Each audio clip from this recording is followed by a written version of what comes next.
Hello and welcome to PhoneArena's in-depth video review of the Motorola BACKFLIP Android-powered phone. It's actually AT&T's very first Android-powered device and gives customers a little bit of a taste of what to expect. It sports an untraditional form factor that makes it really stand out from the current crop of Android devices out there.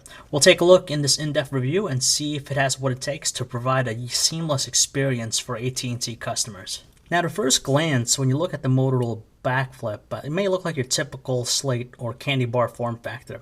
When you turn around to its back, you'll notice the QWERTY keyboard, which may actually confuse some people out there.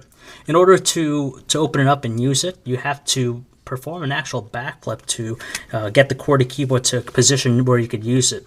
So it's a little bit interesting design, which makes it very appealing to some people.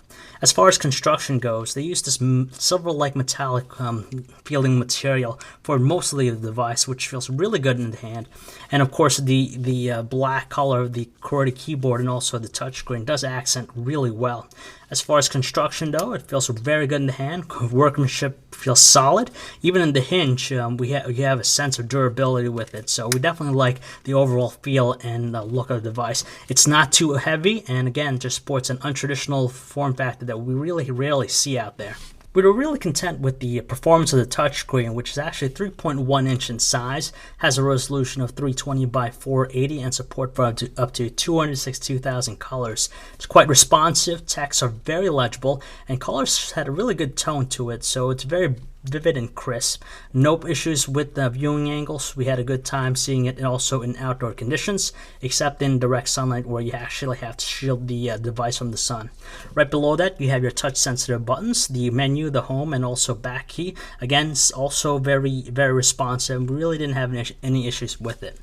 On the top side, you have your 3.5mm headset jack, your power button, while on the right side, you have your camera button, micro USB port, and also the volume rocker. We didn't like the feel of the volume rocker or the power button because they were kind of flush to the surface, so we had a really hard time actually making them out. We were pretty disappointed with the overall performance of the QWERTY keyboard.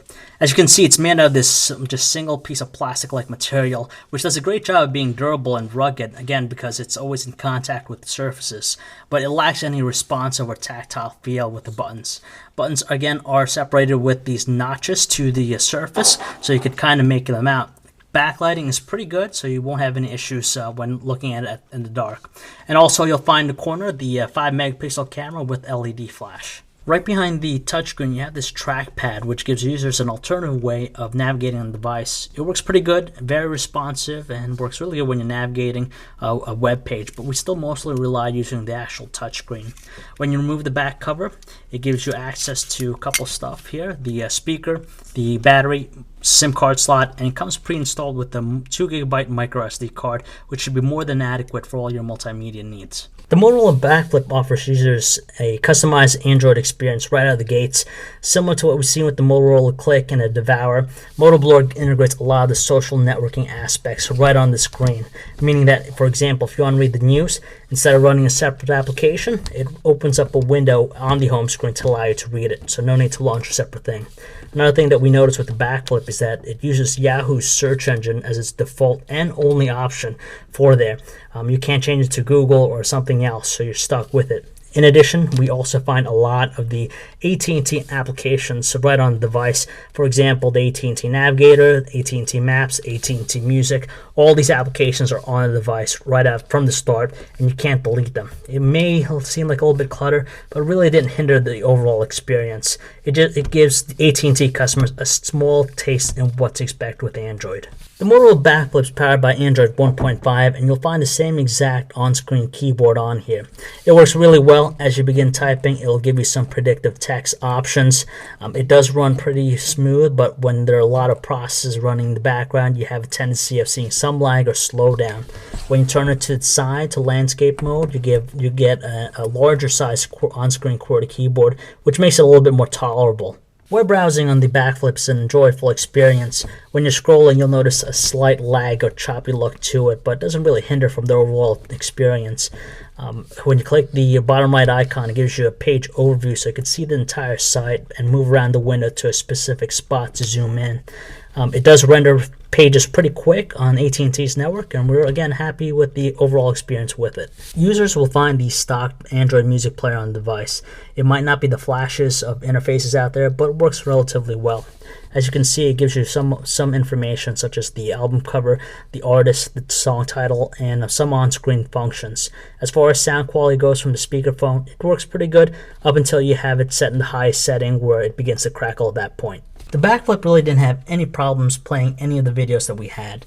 They all ran really smooth and had a pretty good frame rate to it.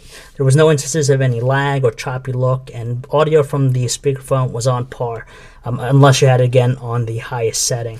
You can either watch it in landscape or in portrait, which is almost instantaneous when you rotate it, and it's overall a great experience on the device. We're really content with the image quality of the 5 megapixel camera on the backflip. It rivals almost the quality seen on the Droid. Although it does sport a lot of detail in the images, it does lack any fine colors. It looked a little bit more washed out than anything. Also, the LED flash on the device manages to illuminate dark conditions pretty good. As far as taking videos on the device, it has a maximum shooting resolution of 320 by 240, so they'll come out pretty smooth without any lag, but you'll notice a lot of pixelization in your shots. Of all the areas we tested the backflip on, we were really impressed the most by its calling quality.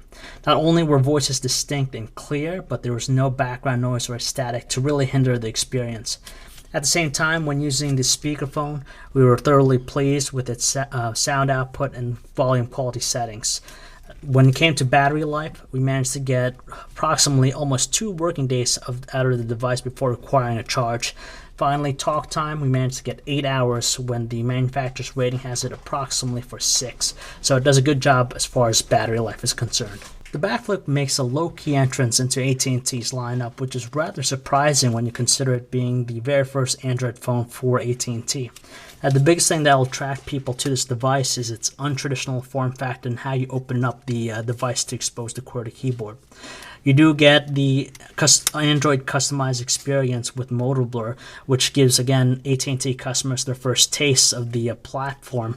But unfortunately, though, as we've seen with the Nexus 1, even the Droid, they really set the bar in terms of the experience of the Android platform.